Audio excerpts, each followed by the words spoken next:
Heyman Khan here, 4 seconds out. Pleasure to be in the company of heavyweight Lawrence Okolie, enjoying some of the sparring club. Lawrence, enjoying the action? I am. It's exciting stuff. The 2-minute rounds, 3 minutes, they're all putting it on the line, so great to see. Yeah, what's your attitude when it comes to sparring? Do you have a set attitude, or do you change whenever you have an opponent in front of you that you're sparring?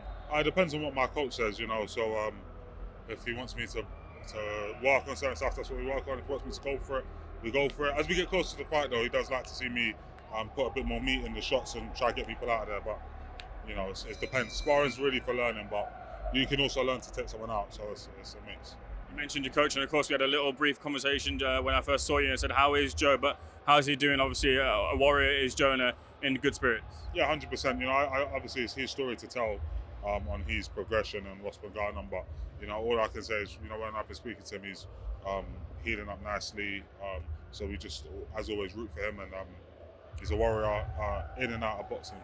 Now, when we last spoke, we were talking about the opportunities for yourself and the potential that you and Dillian White might enter the ring, and you were very interested in that fight.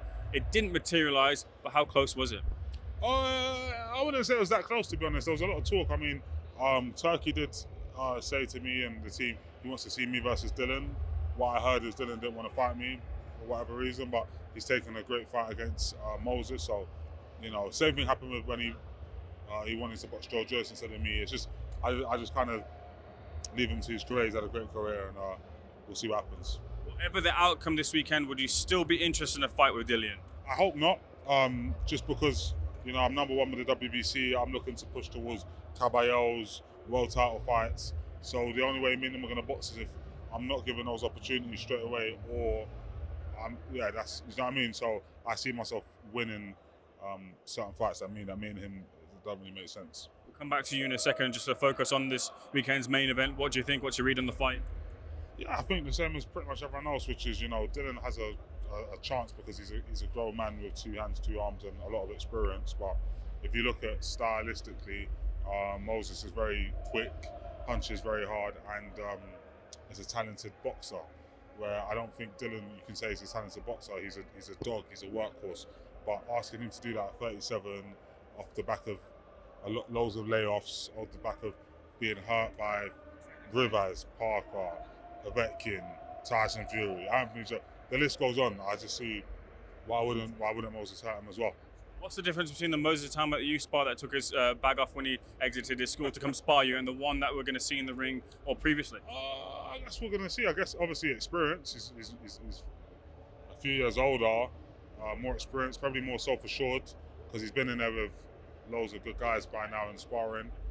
It's hard to say because he was always pretty good, do you know what I mean? So it's hard to say that he's doing this way better. But I guess handling the pressure, handling the occasion, yeah. When you sparred him, did you implement dog-style tactics to counter what he brought? I tried, I definitely did. But he's a tough guy as well, so I think there's a different way to approach a Moses, I think, but that's not for me to say here. Yeah, there's been an overhanging question surrounding Moses that we haven't seen him cracked on the chin. You're saying that he's a tough guy. You think he's got that metal. He's got that to rely back on if he needs it. I think obviously it's heavyweight boxing, so that he can take the average shot, but there's always the one that you don't see. Or I'm not saying he can't be. I'm not saying he's Golovkin or something, whatever. We don't know yet. Do you know what I mean? But he's got the good stuff. There was a rumour going around 3 weeks ago when I spoke to Shannon Briggs, and he said to me that he heard Moses Itauma was dropped in sparring. Did that rumour fall on your ears? It did not, and it wouldn't really affect me, do you know what I mean? It wouldn't affect what I think of the fight.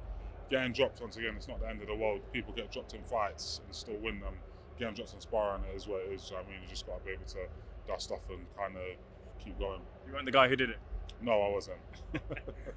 There's another fight as well too, in Philip Hogerich versus David Adlay. A lot of talk about the jump that Adlay's taking against Hogerich. We kind of maybe a little bit confused by it, but as a fighter, is that just par for the course? You shoot for as far as possible?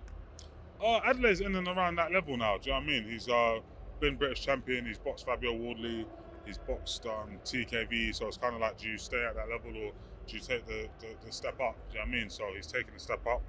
He's got enough punching power to trouble anyone. It's about, can he implement the tactics to get the shots off? I think so. I think he'll be able to punch well at mid-range with Hogerich. However, if Hogerich really adopts boxing, it's going to be tough because he's got that extra bit of range, a lot of amateur experience, a lot of experience as a pro, so it's going to be tough. What do you think of Hogerich's chin? It seems like one punch won't quite do it. I don't think so. I think Hogerich's got a good chin. I mean, we saw him and Dan. Dan's a good puncher. Dan laid it on him for 7, 8, 9 rounds, however long their fight was, and he didn't knock him out. He stopped him on cuts, and Hogerich seemed disinterested. But you don't need to knock someone out with one shot to stop them. You could stop them with a cut. You could stop them with, and also, Dan might have not landed that shot, but David might. I don't know. You mentioned there about your possible options. Cabell was the name that you mentioned. Maybe not next, but your next fight potentially? It depends on, I'm having a meeting with the Warrens this week. I think we'll both have a fight back end of this year, and then me and him is locked in, like, not signed or anything like that, but I can't see Usyk boxing Cabello. I just can't see it. So it will fall on me and Cabello, I think, interim champion versus Silva, #1. I think something will happen there. Are you happy as a heavyweight looking for a world title opportunity that Usyk? Look, he's had his undisputed, he's done it again, and now the possibility is that he's going to vacate the title. Go! See you, mate. Bye, thanks. Well done. You beat everyone. Drop the titles and we'll go. Because it creates a whole new mix. Does Wardley become a world champion? Do I become a world champion? Does Moses? Does Parker? It just creates up 4 or 5 new world champions, and then they get to get new unifications and new matchups. We've seen Usyk beat Fury twice. We've seen him beat AJ twice. We've seen him beat Dan twice. We've just seen him do his thing right now. Yes, we'll still watch him versus Fury 3. Do you know what I mean? But all the belts, it's time. Let him go, man. That's just me, selfishly. To your credit, not a lot of people run towards a fight with Cabell, and the same can be said, not a lot of people run towards a fight with yourself. Why would you take the opportunity against Cabell when maybe you could position yourself elsewhere? I just think that every fight for the world heavyweight title is going to be a tough one. Cabell's a good fighter. I see what I believe I could do in a fight against him. So I believe in myself and how I see that fight going. And at the end of the day, that's the type of fight that I won Cruiserweight World Champion, I won Bridgeweight World Champion. That's the type of fight when you win as a heavyweight, people kind of just, okay, you know what, that's a proper heavyweight win. Do you know what I mean? Because right now, everyone would say he's a top 3, top 4. Like him, Usyk, Parker, they're all floating around there. So you go on and beat one of those guys, you can't be sort of, it can't be taken away. Is it annoying though, in a sense, that being a boogeyman of the division means that people don't want to fight you? Well, you have to ask Cabello. I mean, because he's the one that everyone calls the boogeyman. No, to you as well too. Agreed. But that's why I always say with my management team, I always need to push to make sure I win and positioning, and because that's the way you get it. If someone's good, or people look at them and say, I don't really like that fight, the only way to get some of them sometimes is to be mandated and to be, you guys have to fight. So that's what I'm pushing for. I think that me and Cabello are going to fight because of that. So let's see. On the theme of frustrations, any frustrations that in the last performance, look, there was minimal holding, only later on in the fight there was a couple of points where he did that, and staying off the ropes as well too, but there was a case from some people online that felt that Lawrence Okolie is still not entertaining to watch. Yeah, it is what it is. I feel like, when there's a narrative, it's easy to just keep it ticking over, but as you said, with one arm I managed to box, not hold, not touch the ropes, win every round, in a fight where it's very easy. I mean, listen, we all saw what he did with Dan. We all saw what he did with Honey. He's a credible world champion, do you know what I mean? And I made it quite easy, nice work.